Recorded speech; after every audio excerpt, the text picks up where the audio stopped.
Thank you all for coming. Thank you also for attending the technical briefing last week.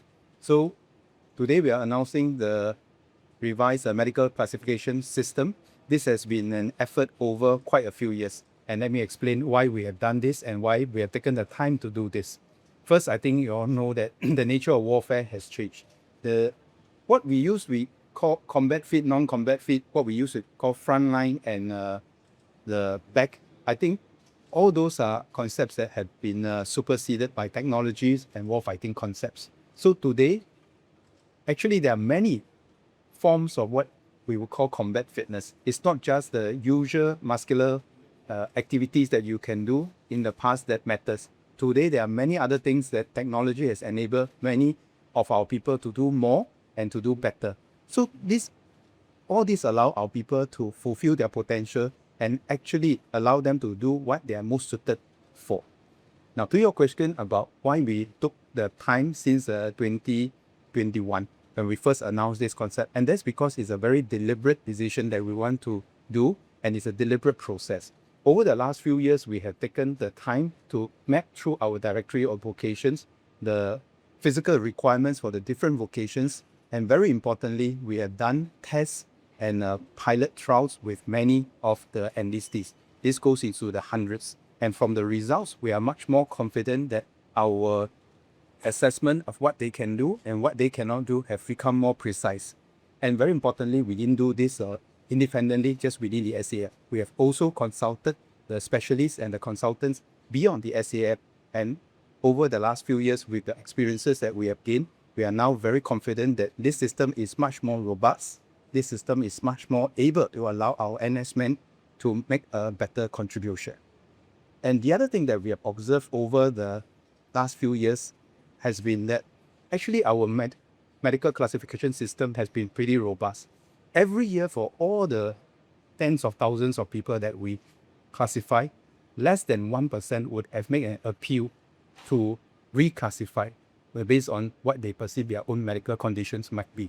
But it's very interesting that times have really changed. Today, out of the less than 1% who have appealed to what we call change their PES status in the past, 75% or 3 out of 4 would actually request for them to be what we call up PES, which means that they want to go for a more demanding vocation. And this speaks well of the fighting spirit of our people. Many of them, as including the 2 examples that we have seen, they have come back.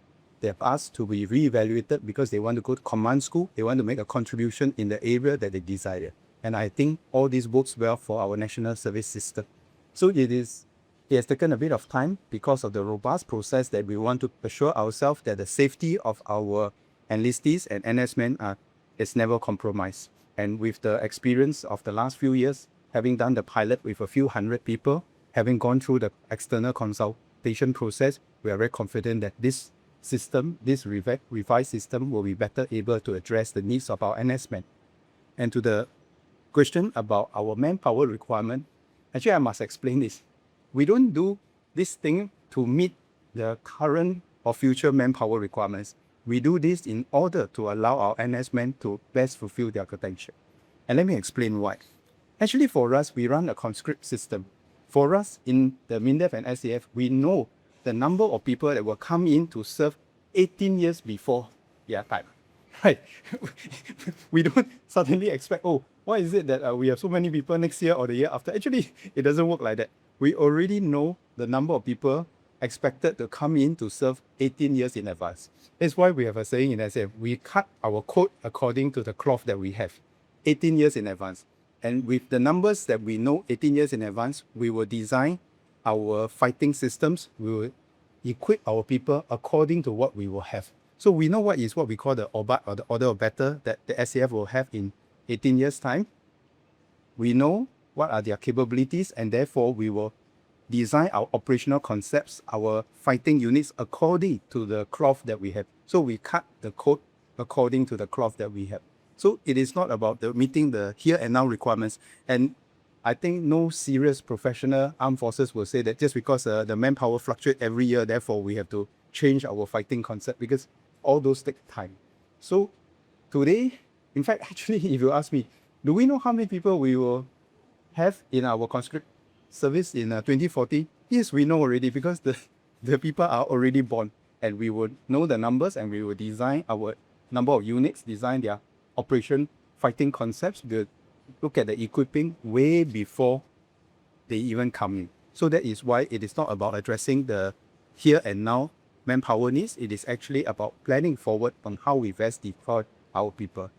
And over the years, I think for me, if we recall back, maybe in the 1960s when we first started this, I think many people will still recall that people might be very afraid to serve NS, and maybe some people will be advised to say that you just need to do the minimum required. But actually, that's not the case necessarily now. As I've illustrated, more and more people are prepared to step forward and do their best because they know what they're capable of, and they want to make best use of their time in national service. And that is a good sign for us that people want to do their best for their country, for themselves, and for their buddies.